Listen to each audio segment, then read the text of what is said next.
Hey guys, welcome back to the channel. Today I'm going to share with you my favorite strategy for Commoner Cup, which is, if you have been playing the game, you know that it is an event where you can only play common cards, and it is a standard event. So what I like to do is use Nissa of Shadowed Boughs. And why is that? Well, it's because of her Reclaimed Zendikon third ability. Create a Reclaimed Zendikon token, then each creature card in your hand gains X mana, and each land card gains Y mana. X is the number of black gems, Y is the number of green gems. That part of it is cool, but it's really about the token it creates. When you cast a creature, return the first creature card from your graveyard to your hand. That creature gains +X/+X, gains Berserker, and gains X mana. X is the number of black gems. When a creature you control dies, the first creature in your hand gets Y, gains reach, and gains Y mana. Y is the number of green gems. So this is a good way to buff up your creatures, which would otherwise be pretty weak. So let's look at the deck here. The way that we're going to be destroying our library is going to be with 3 different cards here. So we got Paranoid Delusions. When this support enters the board, destroy the top 3 cards of target player's library. And I'm always going to select myself. When your first creature attacks, destroy the top 3 cards of target player's library. So I'm going to do that as well. When your first creature dies, destroy the support, which is whatever. It's not that big a deal. But Jungle Hollow, support card land. When this support enters the board, you gain 1 life. Being of your turn, convert 2 gems to black or green. So these are just the ways that we're going to be gaining some mana here as we go. They're land, so that also helps with the third ability here. So when this support enters the board, deal 1 damage to your opponent's Planeswalker and to each creature they control. At the beginning of your turn, convert 4 gems to black or green. So it's a pretty decent amount of gem conversion there. It's usually all the mana ramp you really need for this deck. It's really about the synergy between the cards. Anok Wayfarer. So this is one of the cards that's going to help us put a lot of cards into our library. When this creature enters the battlefield, destroy the top 3 cards of your library, then this creature gets +1/+1. So we're really just playing it to destroy our library. Pothole Mole. When this creature enters the battlefield, destroy the top 3 cards of your library, and then return a random land card from your graveyard to your hand. So we're going to be probably putting lands into our graveyard with all the library destruction we're doing. And this will help to hit our objectives, because we have to cast 5 or more supports. So that's going to be one way of doing it. Spin Out is just a spell card that destroys creatures. Destroy an opposing vehicle support. If you can't destroy target creature, no one is really playing vehicles, so this is really just a creature destruction spell. So that's pretty cool. Morning Thrall is really here because it has lifelink and it's cheap. So it's got flying and lifelink. It's only a 1/1, but with the buffs that you're giving your creatures through her third ability, all of our creatures are going to get pretty big, as you can see. Undercity Eliminator is a really good card for this deck as well, because when this creature enters the battlefield, you may destroy target creature you control. If you do, exile the first opposing creature.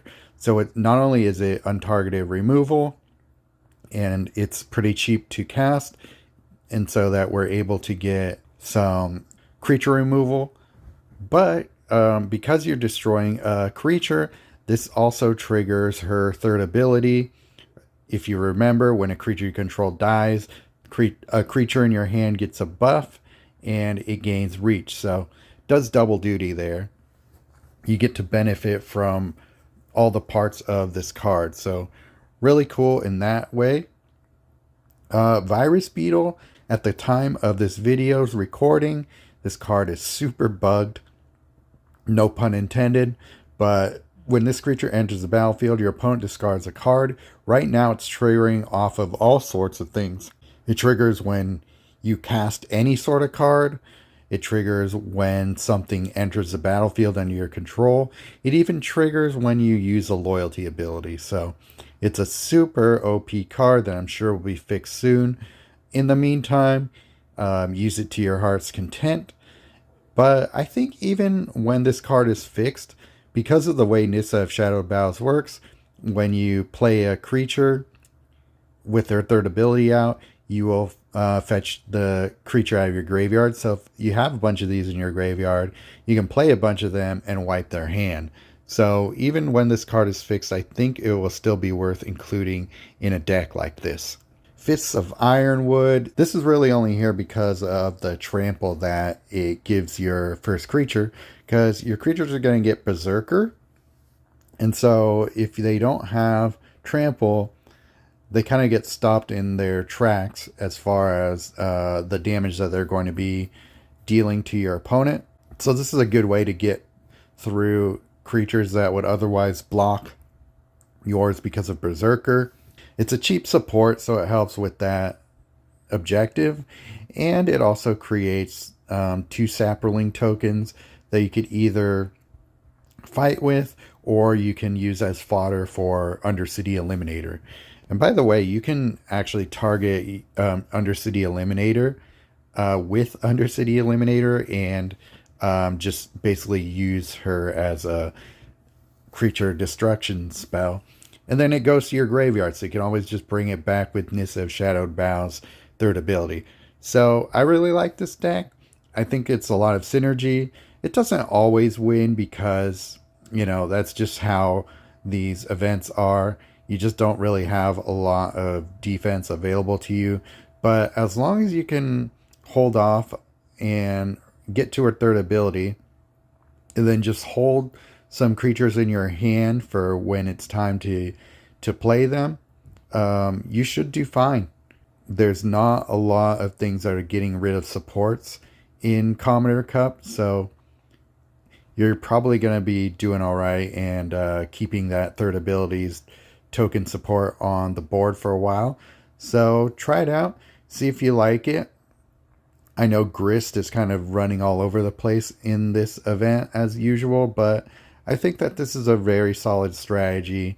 It's not super dependent on a really good board state. All you have to do is just get to her third ability, and then if you're able to do that, you're most likely going to win. So there you have it. Hope you liked this video. Leave a like if you enjoyed the content. Subscribe if you haven't already, and consider becoming a member. I'm slowly building a library of very exclusive content. I save some of my best combos behind the membership wall here. So if that intrigues you, give it a shot. It's only $3. Even if you don't care about the content, if you appreciate what I do for the community, that's another reason that it may entice you to do so. Anyway, that's my spiel, and I'll see you in the next video.